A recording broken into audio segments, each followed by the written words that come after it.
Wherever you are in the world, this is Alan Taylor, President of the Global Trade Chamber with Maria Rene Davila, the founder of the Successful Women in Business. Thank you so much for being part of our social media platforms and also to follow all our webinar series and also the interviews that we have every week. Yes. Today, actually, Al, we have a very important and interesting webinar. I never heard about this concept before, but now that I started reading and thinking more about this, it's actually a foundation for any business. Yes. So the name of this webinar is called Educational Entrepreneurship Webinar, but it's actually a key word that I learned yesterday. It's called Edupreneur. I love it. And I started, digging and understanding more about that, and it's so important. But today our guests are actually going to explain us what is that concept. Today we have the webinar thanks to our global member, Méndez University, and we have three important speakers. So I'm going to read a little bit about them. I'm going to start with, we have three doctors today. We have Dr. Juan Sosa Varela, who's going to be talking about entrepreneurship education for a sustainable future. Dr. Sosa is the Dean and full Professor of International Business at the Division of Business, Tourism and Entrepreneurship at Méndez University, Puerto Rico. Welcome. Welcome, Doctor. He has been visiting professor in business schools in Europe and Latin America, so he knows what he's talking about. Definitely Talk global. about global. It's definitely global. Dr. Sosa is also a prolific author with more than 40 academic journal articles, a book on international consumer behavior, which is very important, by the way, book chapters, and more than 100 international presentations. Wow. So I think he's the right person to talk about sustainable future, right? I think. In global education. Yes. So welcome, Dr. Sosa. How are you today? Thanks. Yes. Very good. Very nice to talk about this important topic about entrepreneurship education for sustainable future. Thanks for the invitation. Thank you. Happy to have you. Another important guest today is Dr. Philip Murray Finley. Can we see Dr. Murray there on the screen? Not yet? Okay, that's fine. So, yes. Hi, yeah, because they are doing, today we're going to have a discussion panel. Doctor is there. Okay, so let me tell you more about Dr. Philip. He is the Dean of Academic Affairs at the University Méndez in Carolina campus. He's also professor of English as a second language, and bilingual education. So I better speak good English today. So far, so good. And currently serves as the 2020 Vice President of Puerto Rico Teachers of English to Speakers of Other Languages. He has authored, co-authored, and participated in grants awarded by the Smithsonian Latino Center. Remember also the recipient for the Smithsonian Museum? Yes, we have a lady that was involved with the museum. Yep. So he's also part of the Department of Education's Fulbright Hayes Group, Study Abroad, the National Endowment for the Arts, and the American Library Association. Welcome, and thank you for being here, Dr. Murray. And last but not least, we have Dr. Eileen Rodríguez Domenech. She's going to talk about entrepreneurship in education, opportunities for edupreneurs. See, that's the word that I love learned. that. Edupreneurs. She's going to tell us more about this. I can't wait. Dr. Rodríguez is a professor of education at the University Méndez in Carolina campus and specializes in early childhood education and curriculum and instruction. Dr. Rodríguez has also served as a director of community relations for the university, where she developed strategies, programs, and activities that increase educational opportunities, social equity, and cultural experience for the general public and university communities. Welcome, Dr. Rodríguez. Excited to be here, and I'm very honored to be considered to be part of this webinar. Thank you so much. Excellent. We're very excited to have the university, and this is a young lady, is a potential recipient for a future award for 100 For next Successful year, Women. yes. I'm very impressed by her resume. Bio, yes, I'm very impressed though. She That's it. serves also on several systematic universities committees that involve strategic planning, curriculum revision, specialized accreditation. Her research interests include innovation and primary education. So Beautiful. definitely, Dr. Rodríguez is already a successful woman in business in education In because education. she's gonna tell us about edupreneurship. Yes, we cannot live today without education because people don't know how to keep up with this very challenging time. So education comes to be a huge player in being successful entrepreneurs. So this is very important. Absolutely. So to start the webinar, we're gonna invite Dr. Juan Carlos Sosa to start with his presentation talking about sustainable future. Thanks. Thank you very much. I will share my presentation. Okay, ready. Well, thank you very much. I'm Juan Carlos Sosa Varela. I'm the dean or the divisional dean of business tourism and entrepreneurship at Universidad Ana G. Méndez. And the topic that I would share with you is about entrepreneurship education for a sustainable future. I begin with a quote from the former United States Secretary of Education, Richard Riley, that indicates we are currently preparing students for jobs that don't yet exist, using technologies that haven't been invented in order to solve problems we don't even know are problems yet. And this is a strong statement because companies and organizations' sustainability depends on their ability to adapt to environmental changes. Higher education, as the universities, is essential to prepare people with the skills and knowledge to face these changes. But today, business, economic, and social landscape face questions, and these questions are very complex. Some example of this complexity is the changes of the expectation of the consumer, the accelerated disruption, the increase in complexity, limitations of budget and talent, and new changes in security. And these complex questions are addressed in multidisciplinary way. And this is very important in terms of entrepreneurship because entrepreneurship is not only part of a business school, for example. The competence of the entrepreneurs are competencies that are multidisciplinary by nature. And we will discuss this competence in this presentation and also other competences that are very important, not only to prepare entrepreneurs for a sustainable future, also to prepare good citizens in this environment. Also, answering these questions requires three things. The first one is the capability to organize and motivate people.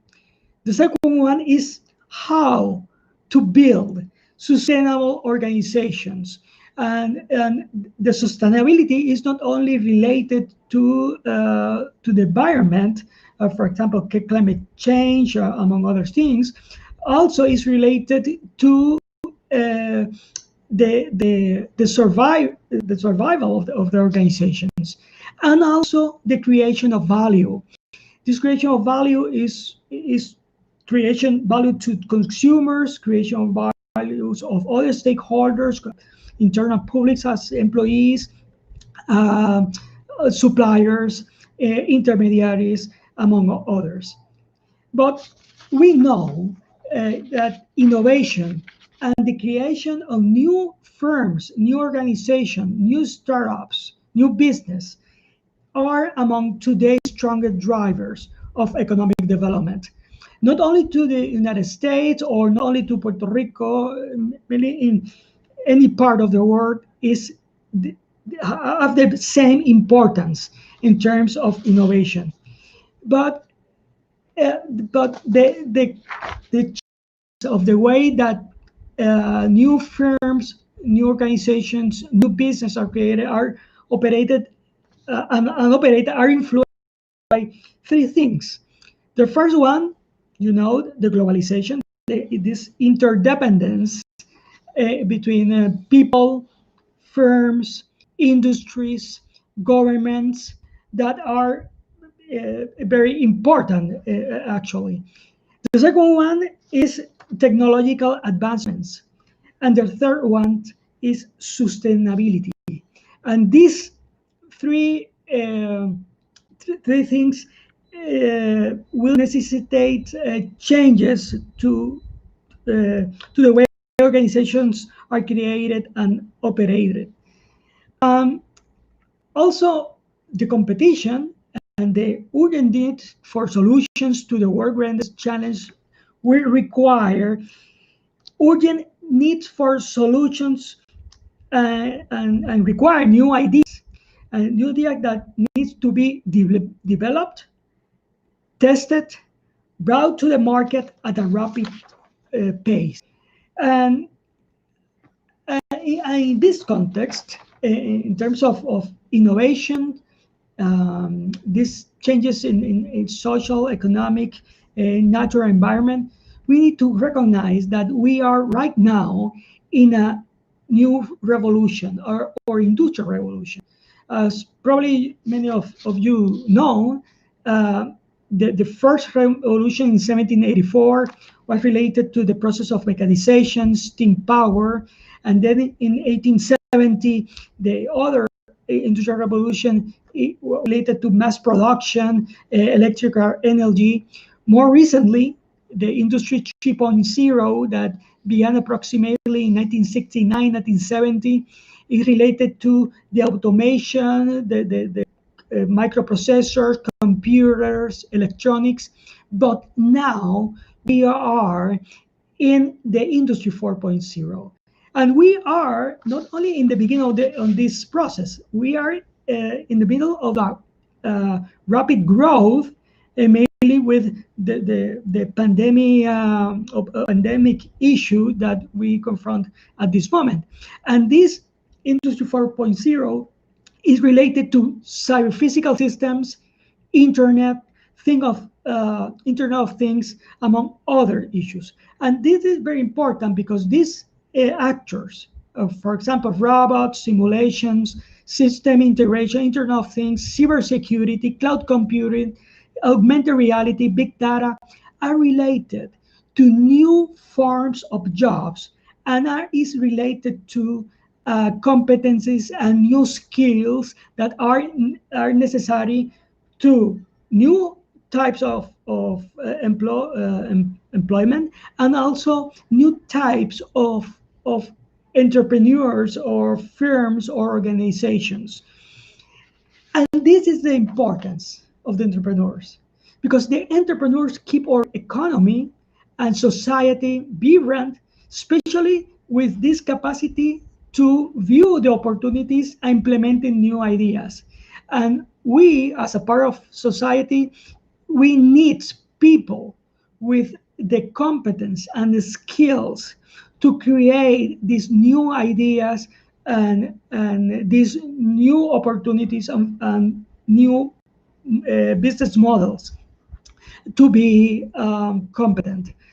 And also, these competencies that are important to the sustainable future of entrepreneurship not begin in a university or when we began our professional lives.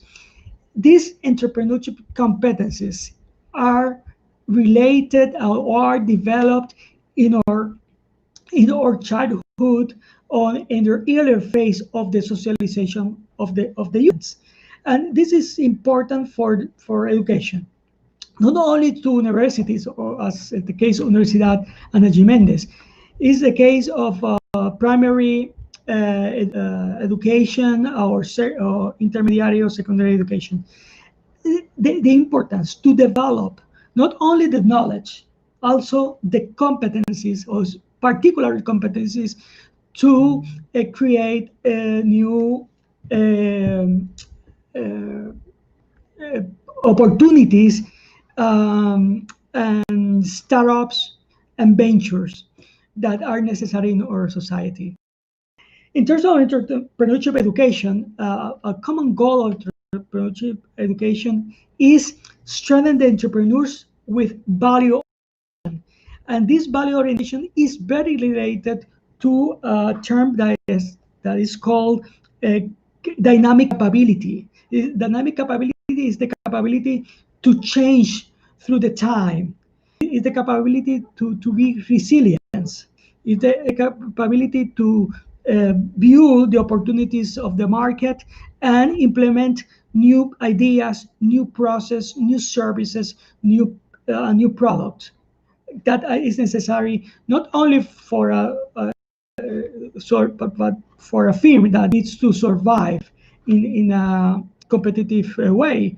Also is necessary to a region, to a country.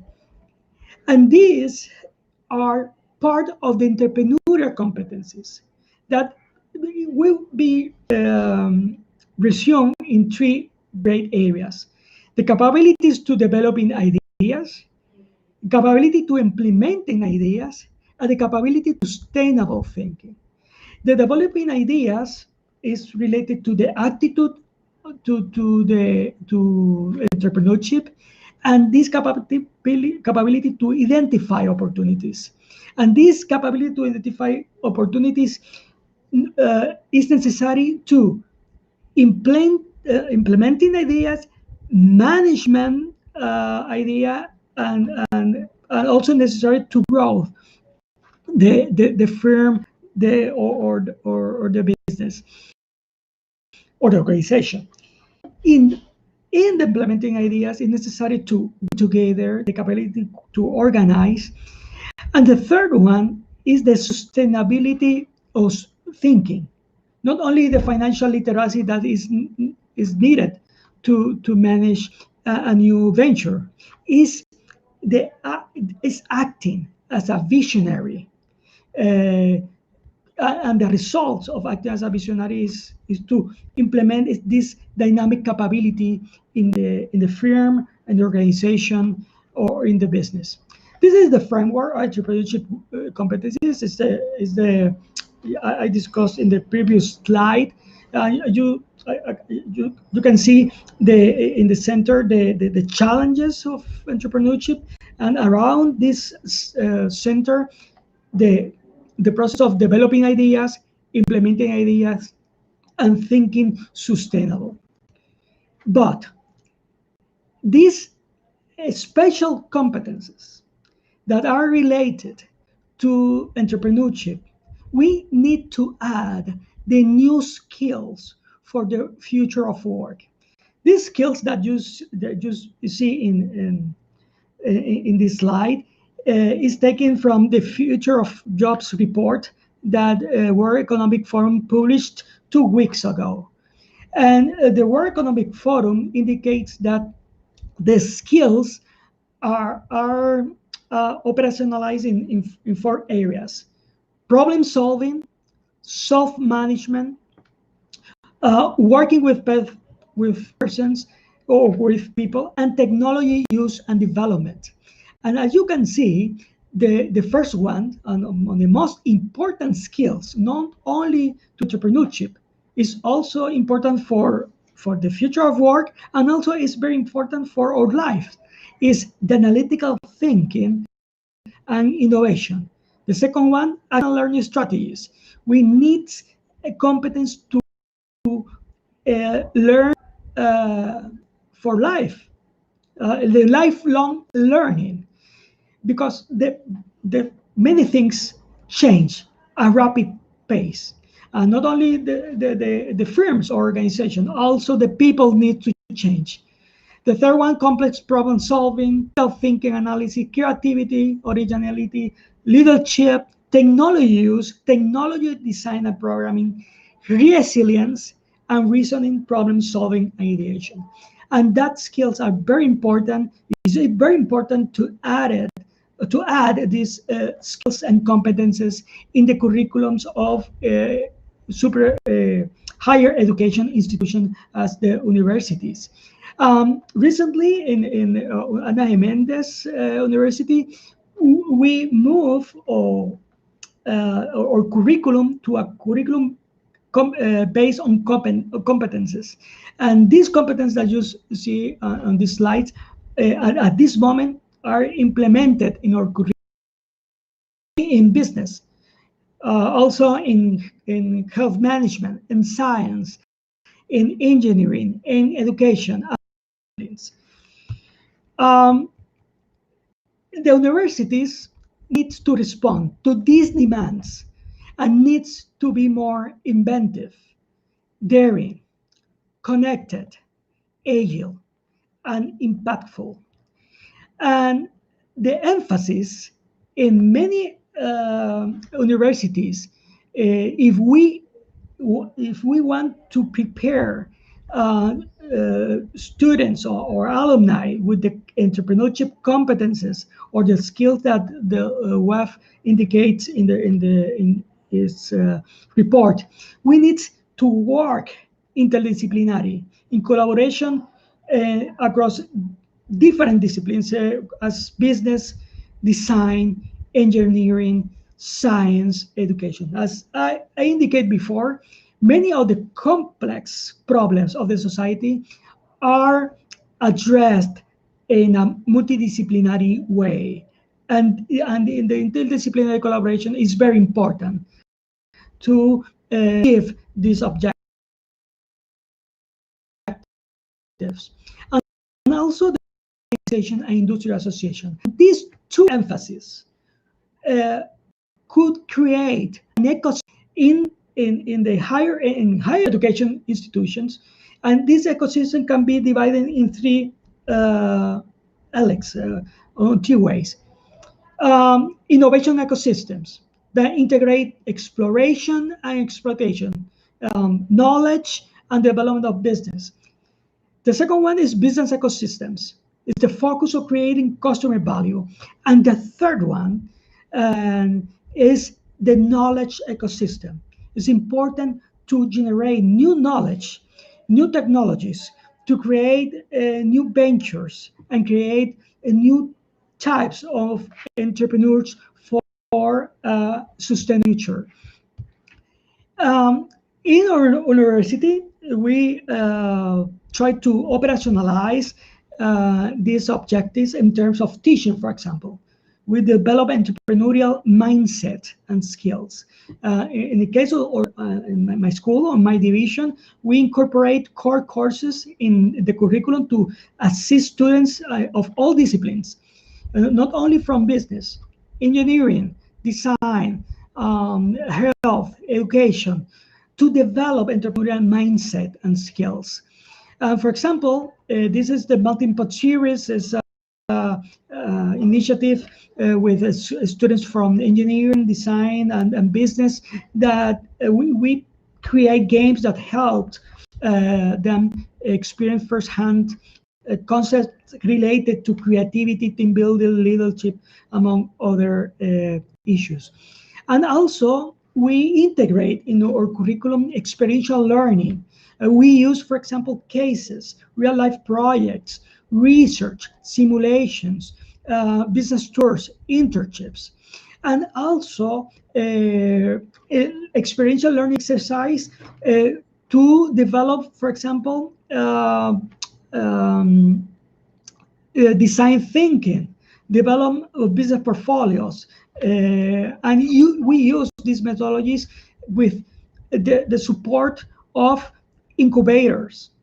We have incubators in Energy Méndez in Carolina and incubators in Energy Méndez in Gurabo, two of our campuses, laboratories, technology as, for example, 3D models and prototypes, among other things.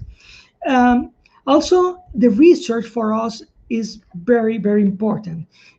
We built research lines across different disciplines. Many of these research lines are related to entrepreneurship and innovation. And for us as university, it's very important to be a true catalyst for innovation and to create knowledge. because this creation of knowledge is transferred, is absorbed for individuals or people, firms, and industries. We have some of topics that we work in our division: in entrepreneurship, innovation, internationalization, business competitiveness, business sustainability, and many of this research was published in important journals or academic journals, not only to impact Puerto or United States, also to impact to many academics and practitioners around the world. Other thing that is very important is working. The university needs to work together with business and governments. The university needs to pursue operational models and strategies to create a knowledge ecosystem. The university not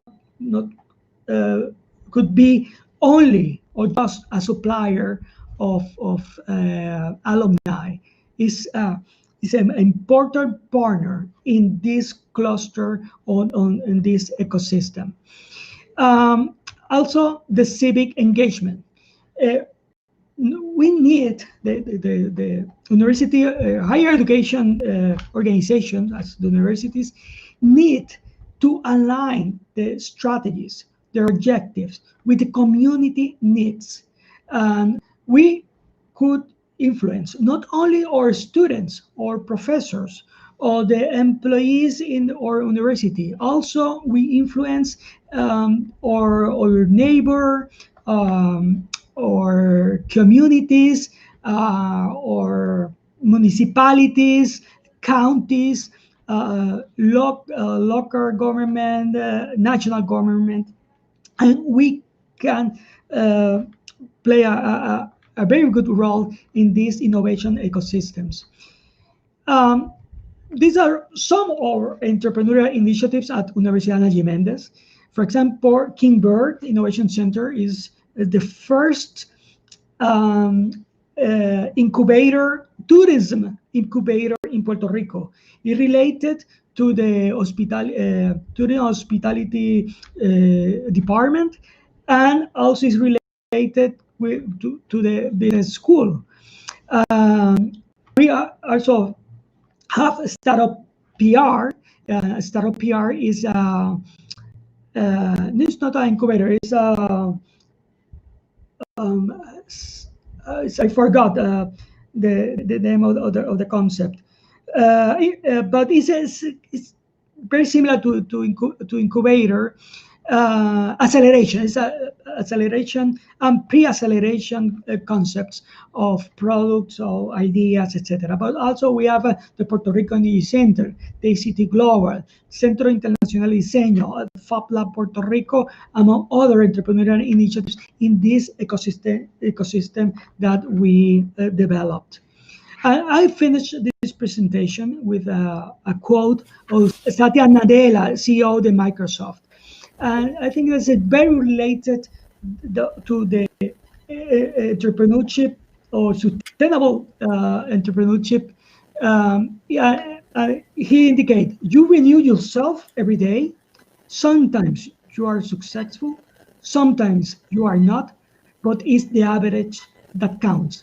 And this is very important for our entrepreneurs, for our firms, for all of us as employees or as citizens. We need to be resilient, and we need to be capable of change dynamically with the change of the market.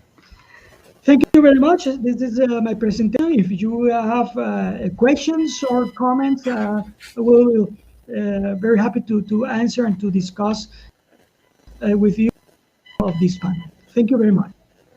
Thank you so much. Yeah, definitely our audience has some questions, but we're going to be asking the questions after the presentations are done. So then we can also do like some kind of discussions, right? Yes, and then so stick around so you can be part of the final discussion. And so important, sustainability. Tremendous. It's a great presentation. Thank you. Thank you so much. So we're gonna go to our Sure. next guest, which is Dr. Eileen Rodríguez. She's gonna be talking about opportunities for edupreneurs. Welcome. Welcome. Thank you. We're very excited. Okay, let me get it up. So,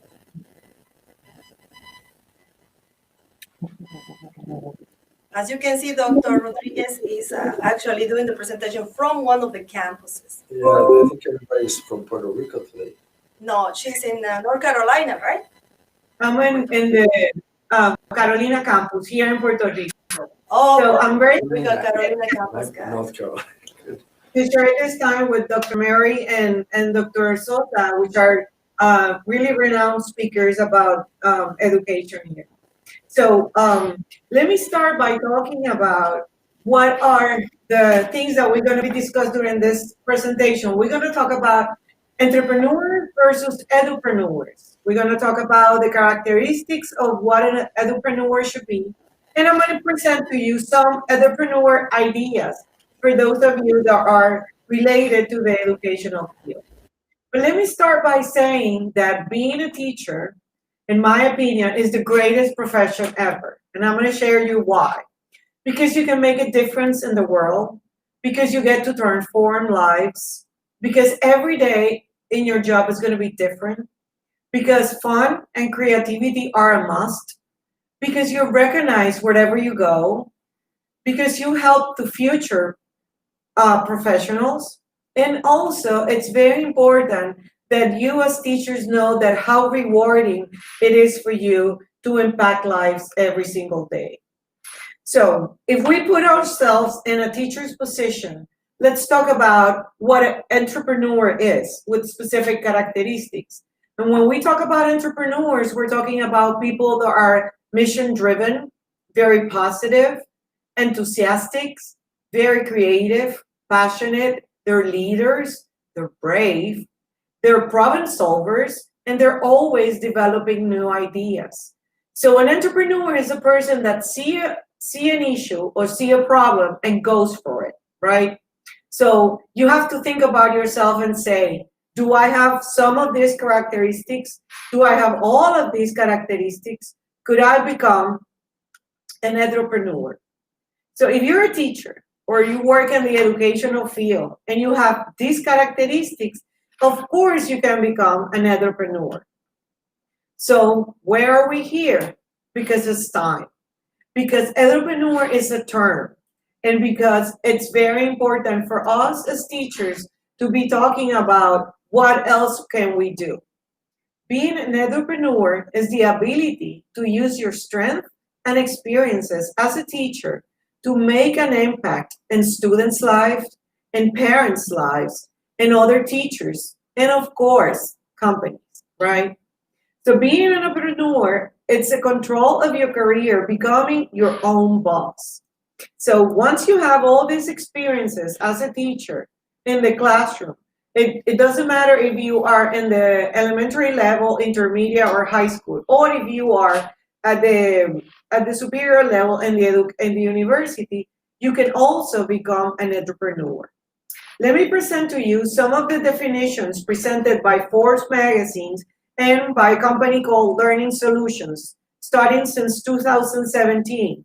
It's recognized an entrepreneur as an entrepreneur who works in the educational field. An edupreneur is somebody who creates a positive value shift with a specific economic resource of learning.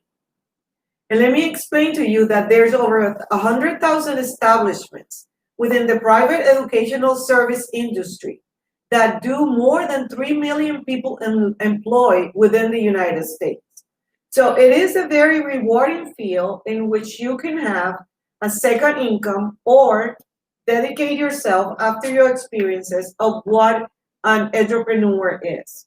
So let me present to you some of these entrepreneur ideas that you can pursue within your personal careers. First of all, and we know about all these things going around with the COVID-19, that kids are becoming more proficiency within the technology. So it's a very good opportunity for all these ed companies to be emerging. And an ed company, with that, you have to figure it out, that is education and technology company. It's using the technology to improve students' education. It also improves the practices within the classroom. It makes it fun. It's software, personalized resources that go specific into children's needs. And also, being an ed company within the educational field helps teachers to keep the data that the teachers need to make assumptions and to make different outcomes at the end of the classroom, at the end of the educational day, right? So an ed company, it's going to be very, very important in this particular time when a lot of mothers are becoming teachers because the kids are still doing their studies at home. Also, another idea for you is homeschooling. And even though we are having the education and the classroom coming into your house, that is not necessarily the same thing as homeschooling. But let me give you some numbers. In 2019, there were 2.5 million children within the United States that were being homeschooled. So with this in mind, you have to figure it out, if you're a teacher, that you could collect a couple of children and you be in your own business of having a homeschooling business within your house or in another building nearby. And let me tell you that homeschooling within the United States every day increases from 2% to 8% a year. So those numbers that I gave you about the 2.5 million students in the 2019, think about how many students are doing the classrooms within their houses nowadays. So it's a very profitable business at this moment. Also, another idea is a tutoring center. Tutoring centers provide help to students with lots of subjects, right? Not only homework. We need to figure that out. And when you go to a tutoring center, you're not only just to do homework, but you do a lot more. Because tutoring centers help you with general homework activities, but they also can be very specific, as we know now, which are very hard, math and science. You also, in tutoring centers, you get help with concentrated subject matters, that you have the ratio of one kid by one teacher. And that is very important when kids need all the help they can get to improve their learning system. Also, in a tutoring center, students become peer teaching.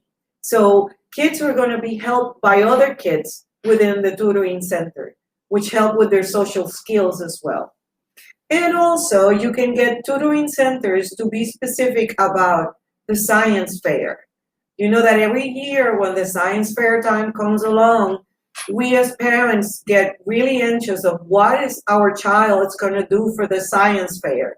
So you also can establish a tutoring center that could help kids with the science fair, and also with something that is very popular nowadays in school, with the robotics clubs. Así que you can find out in a tutoring center, you can deal with math and science, you can deal with school projects, we can deal with science fair, robotics, and also we as Latin people have an advantage that we speak 2 or 3 languages, all depends where you come from. So think about what you can do as being a second language being held in a tutoring center. And of course, something that is very popular nowadays are blogs and podcasts. And when we talk about blogs, we're talking about an online journal with information in that particular website. You know that a blog is a platform where the writer or a group of writers talk about their ideas and how you can make money having a blog or a podcast. Well, first of all, you have to create excellent content. You're not just going to talk about anything that comes to your mind, but you talk about what is going on in the classroom and what is going on with the different needs that students have within the classrooms. And once you establish an excellent content, then you can make money out of services that you can offer and you can do collaborations with different companies and different products. And then you can improve the bottom line that it is to make a lot of money. You can become an influencer within the educational field, in the classroom.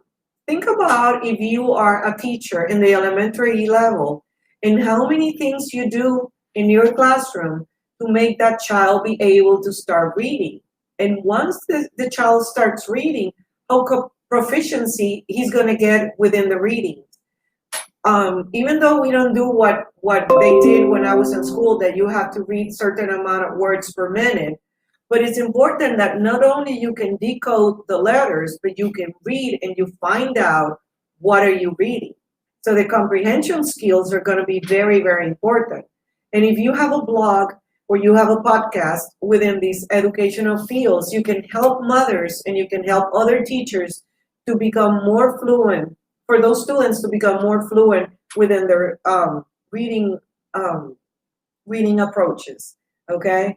Bloggers also use their blogs as springboards to launch other projects that bring income, such as ebooks, books, or you can become a guest speaker, okay?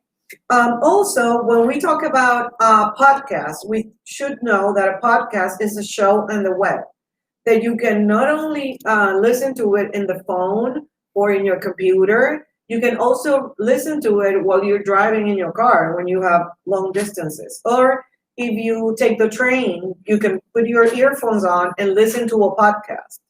And it's a series of audio episodes that you as teachers and as parents can listen to help you improve the quality of your child's education, which makes a lot of sense right now because we're looking into pandemic times in which children are learning in their bedrooms, especially.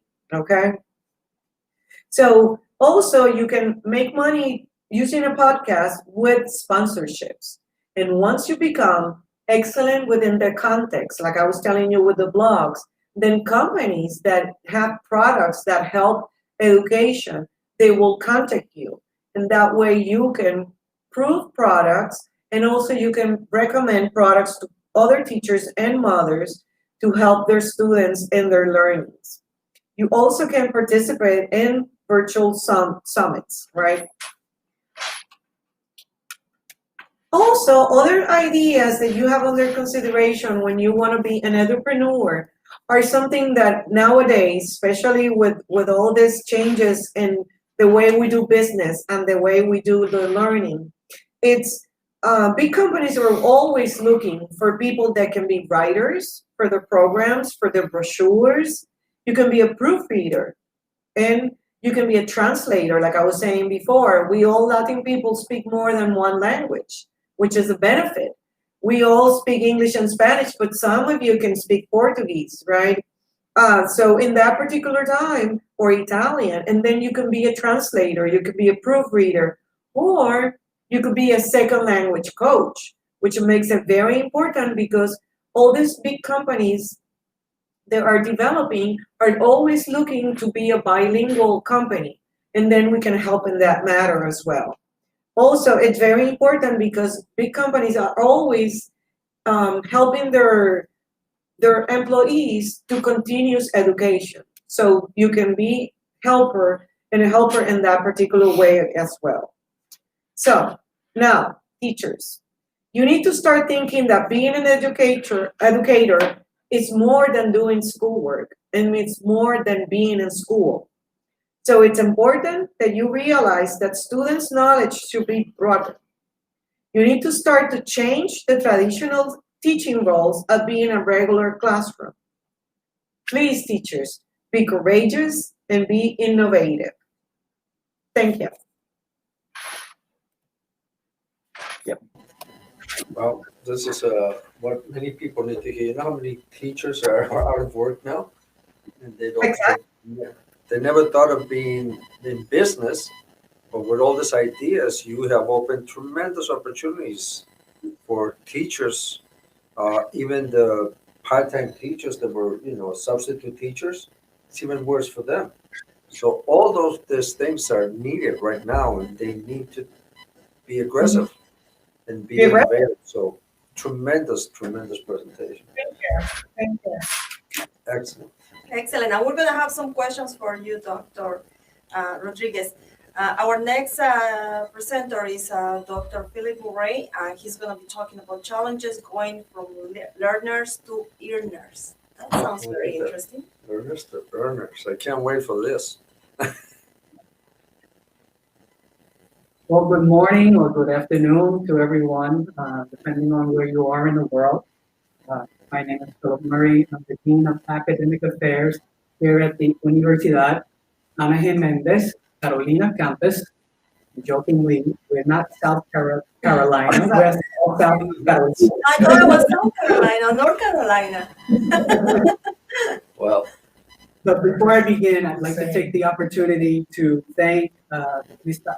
Albero and Ms. Maria Rene Davila for bringing us together with the Global Trade Chamber and connecting us, the Global Trade Chamber, with the Universidad Ana Méndez. Also, I'd like to thank Cindy Nazario, one of our personnel in the U.S. branch campuses, who also connected us and also helped orchestrate this whole activity together. And finally, I want to commend and thank my colleagues, Dr. Eileen Rodríguez and Dr. Juan Sosa, for participating in this. This was an idea that basically sprang out of a conversation with Dr. Rodríguez about giving opportunities for students in education to become edupreneurs in that case. And when we were speaking, we thought of this panel that we could put together and present it here at the Global Trade Chamber. So I want to thank everyone for joining us today. And I'd also like to invite everyone, if you're ever in Puerto Rico or in our U.S. branch campuses, please come and visit us at Universidad Ana Méndez. We'd love to show you around. We'd love to show you some of the great things that we're doing with entrepreneurship, not only in education, but in the field of education, but also generally, broadly speaking, in education in all of our disciplines. And with that further said, I'd like to continue to my presentation. The topics that I'm going to discuss is what is an educational entrepreneur? We've heard some definitions given by Dr. Rodríguez and also by Dr. Sosa, and I'm going to expand upon that a little bit more. But basically, there may be some overlapping information, but I just want to give some other concrete definitions so that we can understand where educational entrepreneurs fall in terms of how they are defined. And also, I want to talk about why is it so difficult? Why is presenting entrepreneurship in an educational scenario so difficult? And then I'm going to talk about how can we promote educational entrepreneurship in the classroom. And finally, I'll touch upon some of the things that Dr. Juan Sosa mentioned, the wonderful things that we're doing here at the Universidad Ana Méndez to prepare our students to be 21st century learners and have an entrepreneurial spirit so that they know they just don't have to work for someone. They can actually start their own business and work for themselves. Albert Einstein once said, everybody's a genius. I'm sorry, my slide slipped, but we're going on, and I always bring this up, what Albert Einstein is quoted as saying is, insanity is doing the same thing over and over and expecting different results. What I also say is that if we always do what we always did, then we will always get what we've always got. So this is one of the things that I'm going to do, and I'm going to show a video to give you a backdrop why I'm giving this to you, is because basically this is one of the obstacles that we face in education, is because we've done things the same way for more than a century, for so long, but more now than ever, we have to change. We have to change, and I'll talk about that when we get into those challenges of why we haven't changed, and I'll give you some strategies on how to change. So without further ado, I'm going to show you a video, It's about 5 minutes long, but I don't have that much time, so I cut it to 1 minute and 20 seconds so that you can get the gist of basically how education was 150 years ago and how education is actually right now. And it'll give you food for thought to support what I'm going to talk about on why it's challenging to incorporate entrepreneurship in education. Albert Einstein once said, everybody's a genius. But if you judge a fish by its ability to climb a tree, it will live its whole life believing that it is stupid. Ladies and gentlemen of the jury, today on trial we have modern day schooling. Glad you could come. Not only does he make fish climb trees, but also makes them climb down and do a 10-mile run. Tell me, school, are you proud of the things you've done? Turning millions of people into robots, do you find that fun? Do you realize how many kids relate to that fish swimming upstream in class, never finding their gifts, thinking they are stupid, believing they are useless? Well, the time has come, no more excuses. I call school to the stand and accuse him of killing creativity, individuality, and being intellectually abusive. He's an ancient institution that has outlived his usage. So, Your Honor, this concludes my opening statement, and if I may present the evidence of my case, I will prove it. Proceed. Exhibit A. Here's a modern-day phone. Recognize it? Here's a phone from 150 years ago. Big difference, right? Stay with me. Here's a car from today, and here's a car from 150 years ago. Big difference, right? Well, get this. Here's a classroom of today, and here's a class we used 150 years ago. Now, ain't that a shame? In literally more than a century, nothing has changed. Yet you claim to prepare students for the future? So basically, I wanted to use that as the backdrop. I'll talk about what an educational entrepreneur is first, and then I'll go back to, now that you have some background knowledge and some perspective of schooling and the unchanging ways that we have been schooling for more than a century. Let me talk about what an educational entrepreneur is. An educational entrepreneur is an innovator. It's someone who makes something better, but it goes beyond just making things better. It also makes things transformative, that it makes a significant change and impact in the things we do and or how they're done or the products that we use in our daily lives. Entrepreneurs and educational entrepreneurs are disruptive thinkers. And Luke Williams defines disruptive thinking as a way of thinking that produces an unconventional strategy that leaves competitors scrambling to catch up. A way of thinking that turns consumers' expectations upside down and takes an industry into the next generation. This is what disruptive thinking is. And just to give you an idea of some ideas of what disruptive thinking companies have come about in the recent years, think about before 1971, when we had to send a package anywhere, and if we had to send something overnight or even internationally. That would have cost us an arm and a leg.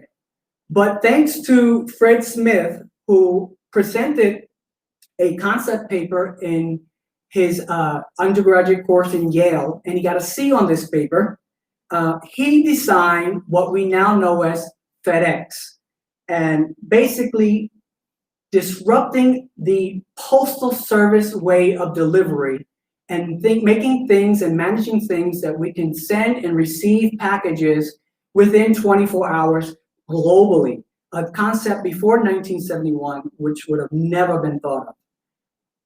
Also, I want to talk about taxis. And in the 1800s, we had the beginning of taxis, and they were mostly powered by batteries. And then our first taxis arrived from Europe in New York City around the early 1900s. And that's when we really get the first taxi that's a motor, gas vehicle that also has a meter. And for the last 100 years, up until 2009, this is basically the way people hailed transportation other than public transportations with subways and buses and so forth. But along came Uber. with Garrett Camp and Travis Kalanick, who started an Uber share ride service, who began to disrupt how we move about and we get our transportation. And now that started very locally, and Uber is now internationally. And I'll talk about why internationalization is important when I get to why Ana Méndez has innovated its curriculum. And then entrepreneurs also have to look at ways to do things better. And they also feel a passion and urgency to do it right away. They don't procrastinate. They don't put things off. They do things with urgency. And they're also risk takers, willing to make risk and willing to fail, knowing that failure is a part of the process of reinventing and redoing and redesigning and rethinking. And they think beyond the constraints, the rules, and the resources. Again, thinking outside of the box. I always tell my students, don't think outside of the box. Reinvent the box. And then I actually was in a conference a week ago, and someone said, just get rid of the box altogether. And this is one of the exercises I'm going to share with you. Before I go, and I know you're not present, so I have an index card here.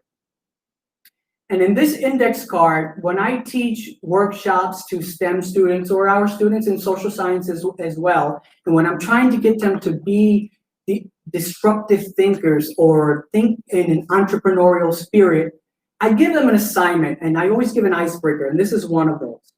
This icebreaker is I give them an index card or a sheet of paper. And I say, you're going to take this index card or your sheet of paper, and I want you to imagine how you're going to do this while I'm talking about it, and then I'll show you the way it's done. And you're going to put your body through this piece of paper, keeping it intact in one piece without stapling or taping or doing anything to reconnect it, except for cutting.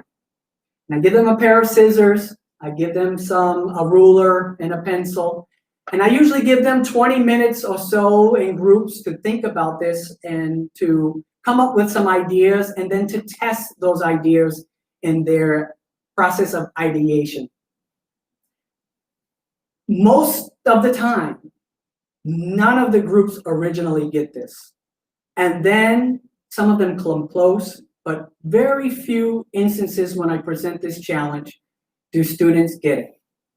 But now that you're thinking about it, let me show what thinking out of the box can do when you think out of the box.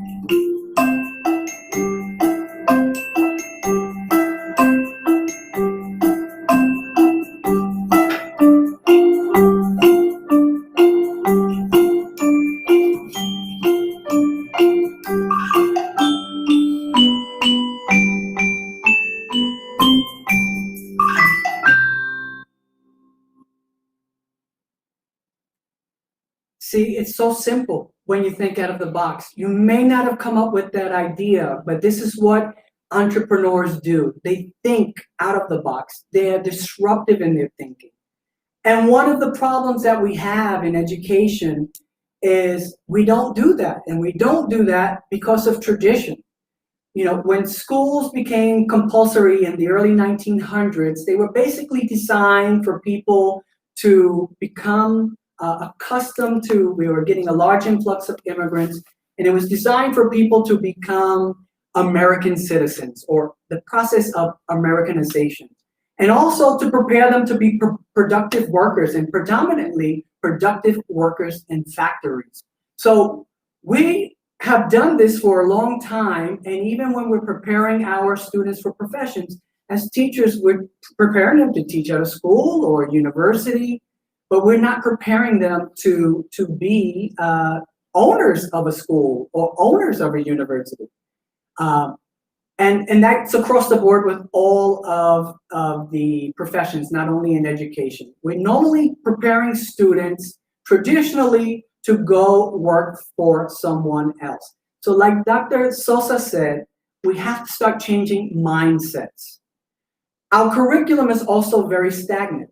It's been the same for a long time. Our methodologies have been the same for a long time. But we're now learning that we have to be more innovative, we have to be more creative, and we have to start having a curriculum that is focused on in experimentation and trial and error and learning by doing and pragmatism of John Dewey and constructivism, where students are building their own knowledge. And we have to look at teacher preparation. Teacher preparation, and this is one of the things that Dr. Rodríguez and I were speaking about, particularly, that we don't train our teachers to be entrepreneurs, nor to teach their students to be entrepreneurs. So this is some of the things that we need to look at and focus on in making changes and making those disruptive changes in our educational systems so that people become, and teachers and our students understand those potentials and possibilities to become their own boss, to create new ideas, to create new products, to create new ways of doing things, and to create new companies. So how do we promote educational entrepreneurship in our classroom? One, we have to be visionary thinkers. I've already spoken about thinking outside of the box. We have to teach students to start new organizations. And that could be organizations intra schools or extra outside of schools. We have to have and stimulate students to believe in change, that they can make the difference, that things don't have to be the same, that they can challenge ideas, and that they can challenge the ways things are done and think about new ways of doing it. And as I mentioned earlier, you have to be disruptive thinkers and design thinking. You have to have to engage in design thinking so that students understand that there are ways of doing it. And I just want to touch really briefly on what design thinking is. One, the first stage is empathizing, that you have researchers look at or you have the people look at what the user's needs are. Where is the need? And then the second stage of design thinking is to define. State the problem. Why is this a problem? And then we go on to ideate, which is ideation, that you start challenging conceptions and assumptions, and you begin to create ideas. This is the biggest step, that you begin to generate ideas, and you can start with the most ridiculous idea. Think about Uber, think about Airbnb, think about FedEx. They started with ridiculous ideas that were probably laughed at in the boardrooms or laughed at when they probably wanted to get some financial backing for it. But look at them now. We also have to develop new skills and mindsets. As Dr. Sosa mentioned, you have to have a new mindset. You have to think the impossible is possible. And new skills, because new technologies, new information is exponentially growing daily. So it's important that we explore that, and we're constantly looking at new information. There's a theory called connectivism, and connectivism basically says that because of the explosion of information and technology, we have to constantly relearn or unlearn things to learn new things. And the prime example is a cell phone. When you get a cell phone, a new cell phone, some of you are diehard iPhone phone people who get a new cell phone every year. And every year when you take out that cell phone, you have to unlearn what you've learned and learn some new things. And that works with technology, with Android and also computers and laptops. Every new 0.0, 0.1 is different, and the buttons are moved. There's a new feature. So this is basically, you have to know that you have to be a new person who understands that learning is lifelong, knowledge is being generated new at an exponential rate, and that you're constantly learning daily for the rest of your life. And what we also have to do is develop learning laboratories and experimentation. Again, if at first you don't succeed, try and try again. Trial and error, the good college try, is so important because you're going to fail more times than you will succeed. And another thing that we need to tap into, which is not my area of expertise, but we need to teach students on how to tap into resources, financial capital, human capital, and intellectual capital. And those can be done through a lot of ways, through grants, not only through traditional banking and getting loans and taking out a mortgage or a second mortgage on your home, but there are resources like the Bill and Melinda Gates Foundation, the Walton Family Foundation that give grants to educators and schools to start new ideas and start new ways of doing things. So don't think so only in banking and getting resources from banks. There are other ways to capitalize on getting resources, and these are things that we need to expose our students to. And then we need to teach about, for, and through entrepreneurship.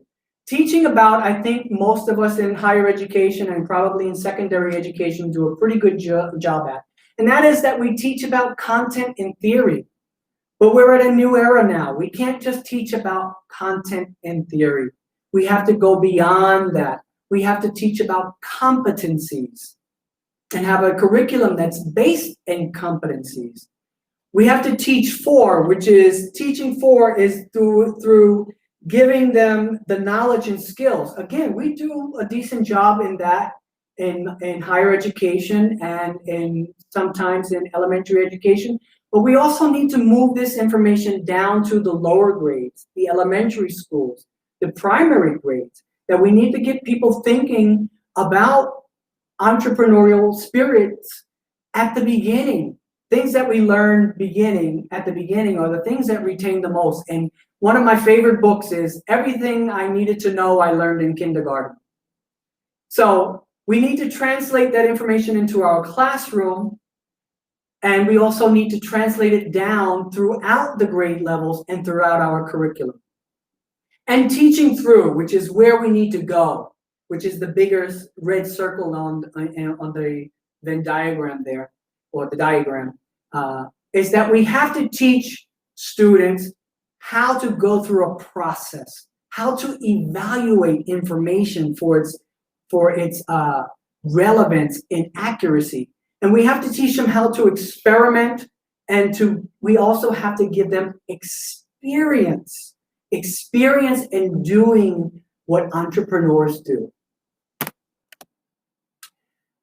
Now, there are 6 principles that of an entrepreneurial school that I'm going to talk about, and they're from La Quecos, and they're a little bit radical. But again, if you're thinking disruptively, I don't quite agree with 100% of the way he proposes them, but I do think all of the points are valid, because he says that we have to be responsive, and that being responsive means that we have to teach our students and our teachers how to overcome the ever-changing world and needs of the family, students, and the community. And that we have to remember that we have to eradicate monopolies and oligopolies, and that the power structures have to be challenged, and that if something isn't working, even if it's in a monopoly like a public school system, that we might think about doing something about it.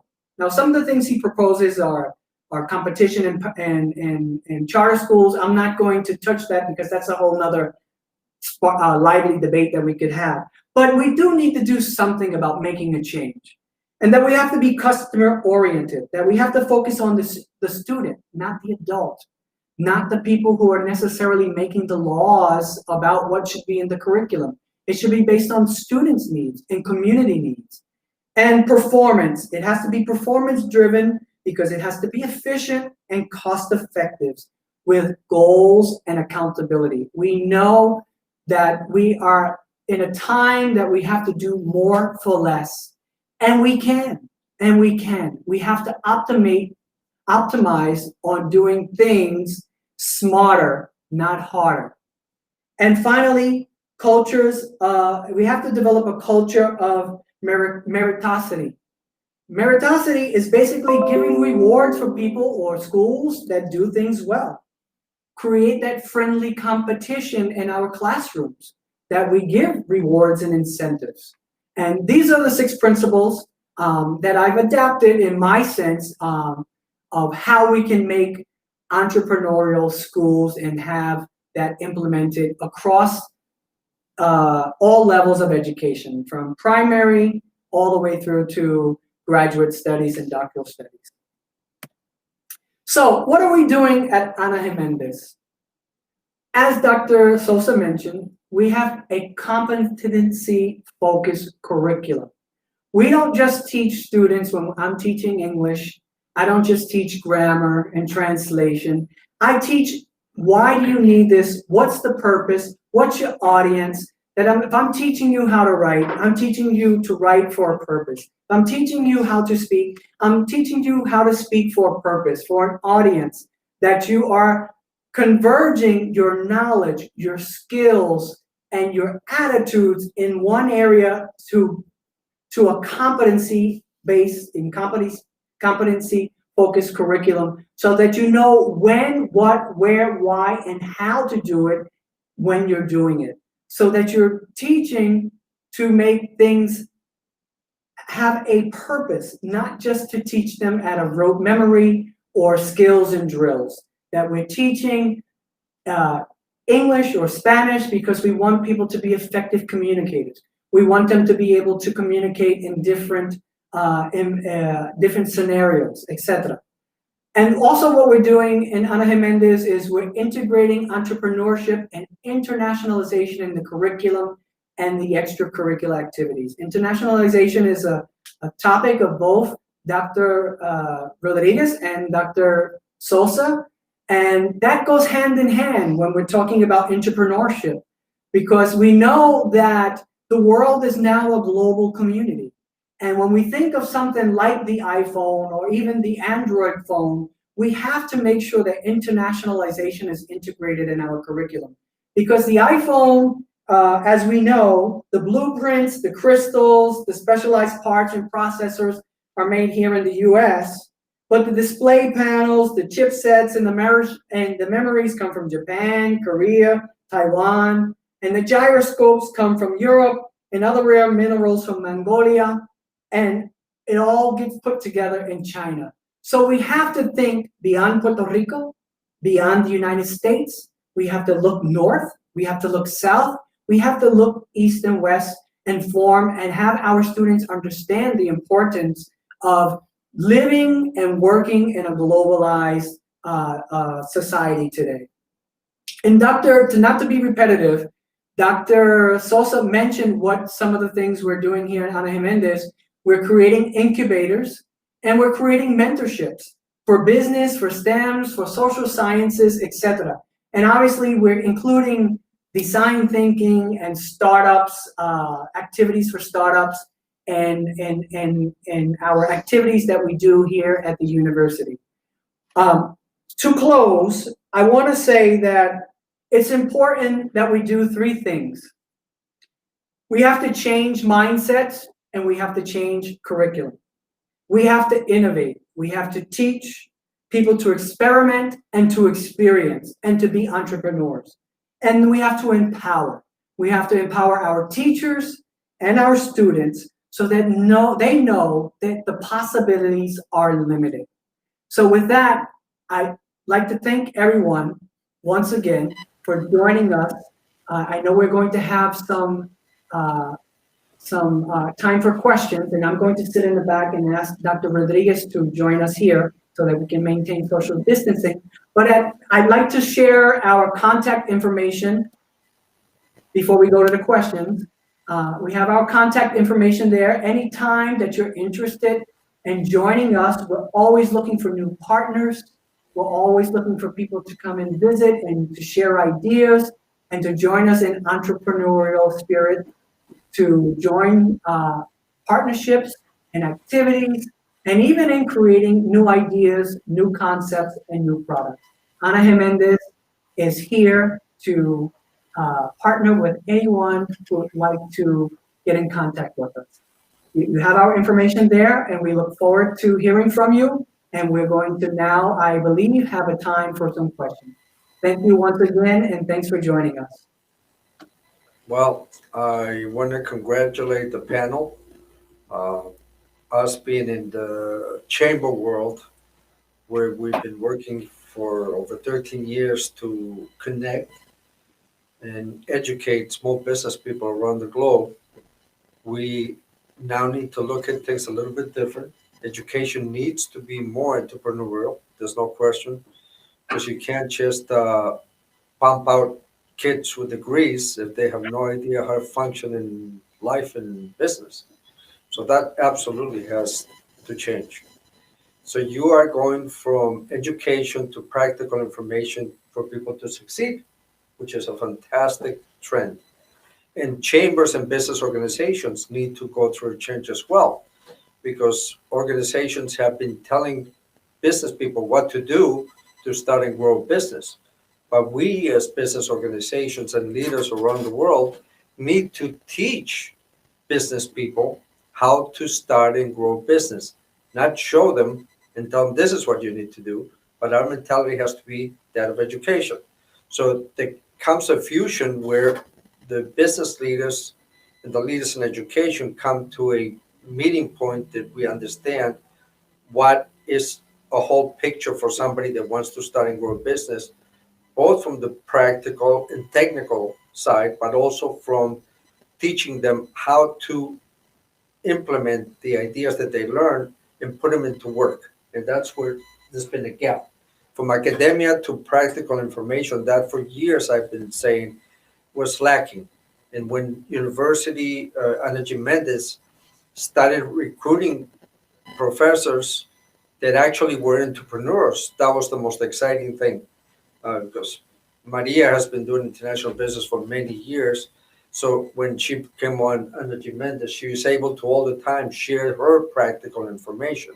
And I know there's more professors and teachers at Méndez. So that trend has to grow.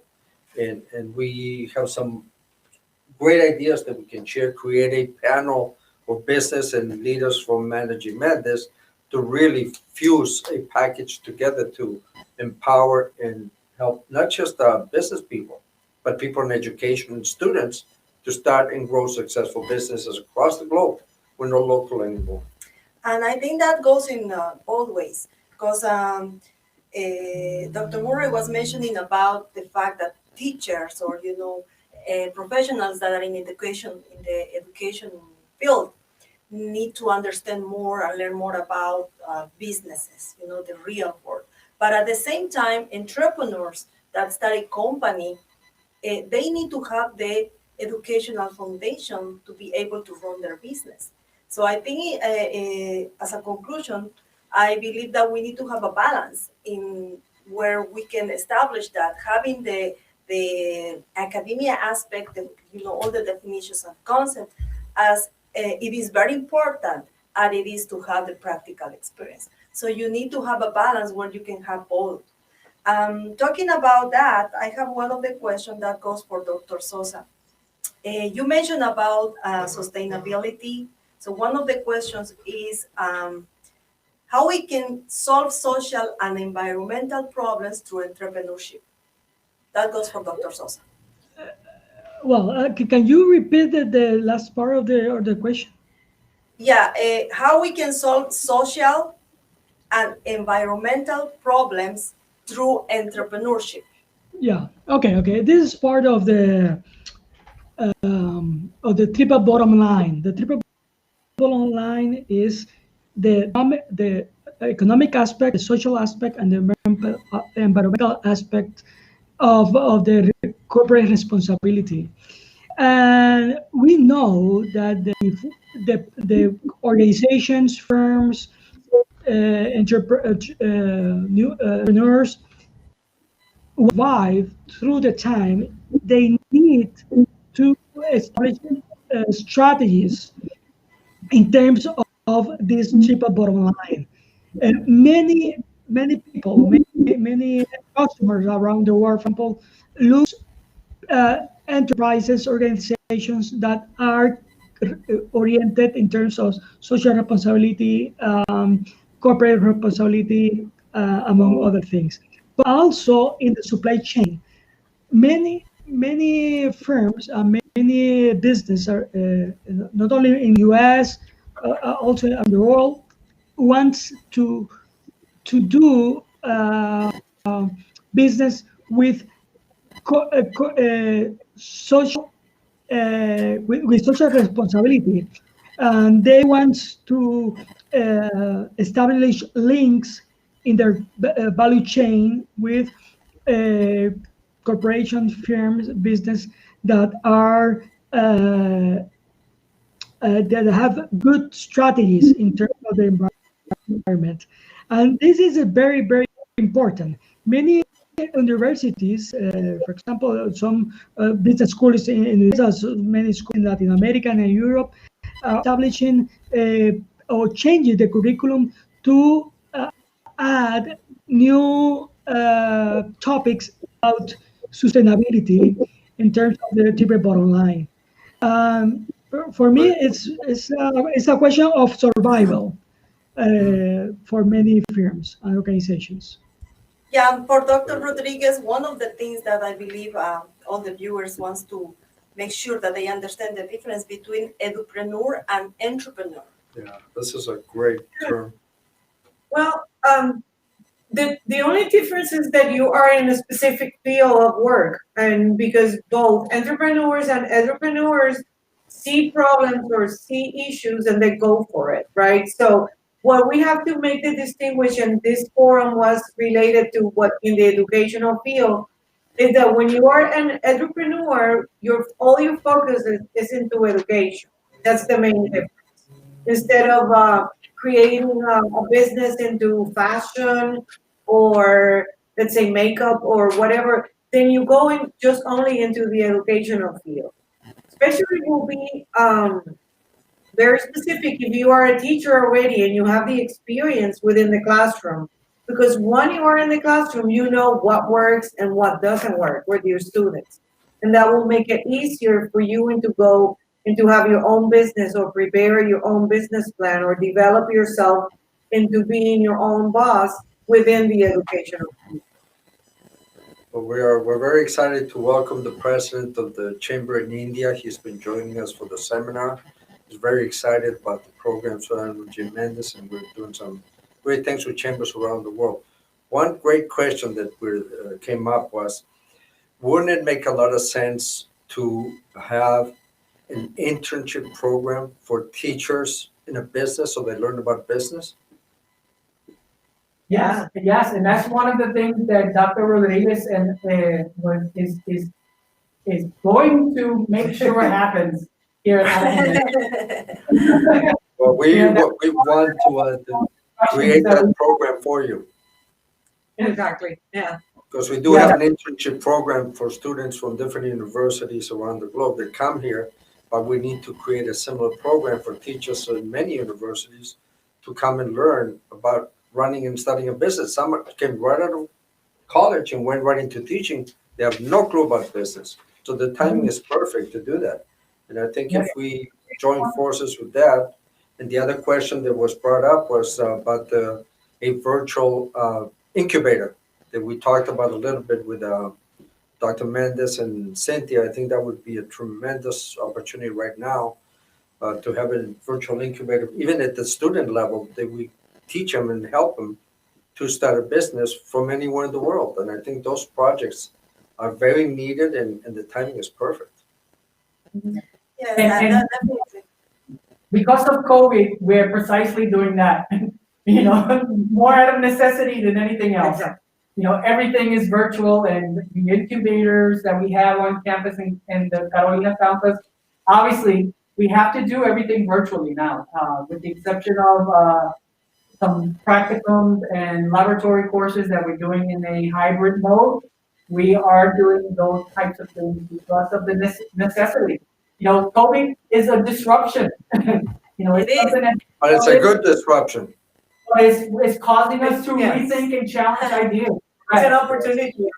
It's a massive opportunity. We're so happy to be partnered with Energy Méndez, with a global vision. I love it. Are you planning to go in person next year?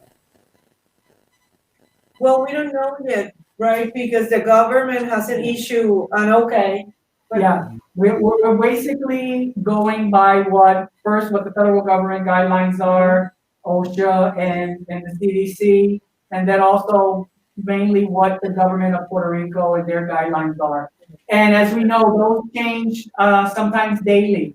So we're hopeful, optimistic, but everything depends on how and what's happening with the COVID rates, etc. Absolutely.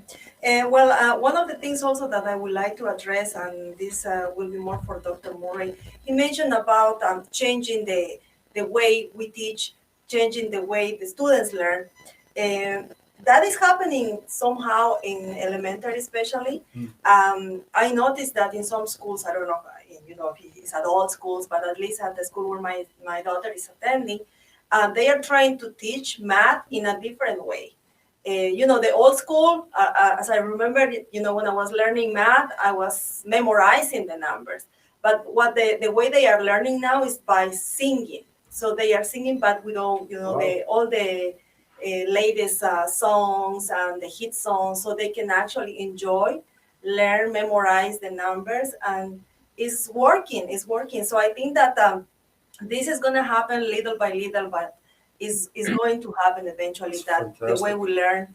And one of probably, Dr. Murray, one of the advice or that a tip you can teach our millennials on how they can be an entrepreneurs, but at the same time attend to schools. Because one of the statistics and the things that we notice is that millennials are not too motivated and encouraged to go to school. They are more, focused on being an entrepreneur without going to school. Well, it's a balance. Obviously, we Yes. love that you have an entrepreneurial spirit, but you need expertise. And in school, especially K-12 and public education, you can get that for free. And here at our university, we offer that for free to community members. So it's important that, I know millennials think that everything can be learned and watched and completely knowledgeable after a 3-minute YouTube video. But, you have to tap into resources that people who have the expertise, who have been entrepreneurs, who have the research background, and that you learn from them. Mentorship is the best way. We think about, the 7 tips of successful people. One of them is that you have to surround yourself with successful people. You have to learn from those who know how to do it. I wouldn't learn to fly a plane from a YouTube video. Well, the problem that we have with the small businesses, a baker knows how to bake bread. And because they think they can learn everything on the internet, they get into trouble with their books. Their accounting is a mess. They don't know the legal contracts. So it is absolutely essential that you learn through education some of the key factors of running a successful business. So it's not just going and opening up a store and wishing for the best and everything from your cousin or your uncle, but that's not how it is. And also, what, the technology right now is playing a crucial role, especially during this pandemic, because a lot of companies, like Dr. Rodríguez mentioned, they are actually in the educational field, and they are innovating and they are trying to adapt to the situation. A lot of people is now using Zoom. Before, nobody was, Zoom was already known, but not that much like now. You don't say now, let's meet in our platform, online platform. You just say, let's meet in Zoom. Right. So it became very popular. And then other educational platforms like Blackboard and Canvas that students keep using. Probably now they are using more because of the virtual. And they have to become more learning. user-friendly because before it was not easy to use some of the educational platforms. I saw some of them. So there's some tremendous changes. I appreciate tremendously the passion that Energy Méndez has to change the educational system to make it more practical, user-friendly, and more global. Yeah. So we're all on the same track. I am so happy to have been with you guys. We have so many questions, but We unfortunately, could go on for we are days. running out of time. But this is just the first time. We Yes. should do like a second part of the discussion. Absolutely, absolutely. So thank you all for being with us. We're very happy to have you. And your information is invaluable. This will go on our YouTube TV channel for It's already there. It's already It there, was a but live broadcast. people will always be able to access this as they have so many other great seminars for management. Dr. Sosa, Dr. Murray, and Dr. Rodríguez, thank you so much for taking the time to give this wonderful presentation and actually teach us more about Yes. what we should be doing, not just in globalization, but also the sustainable future, and especially how to become a better entrepreneur. Yeah, I think you were on the right track. You're innovators as always, and many people's lives can change if we continue to share your information with our students, teachers, and entrepreneurs. Absolutely. Thank you so much again, and thank you to Ana Jimenez. Bye-bye. Thank you, bye-bye. Thank you very much. Bye. Thank you.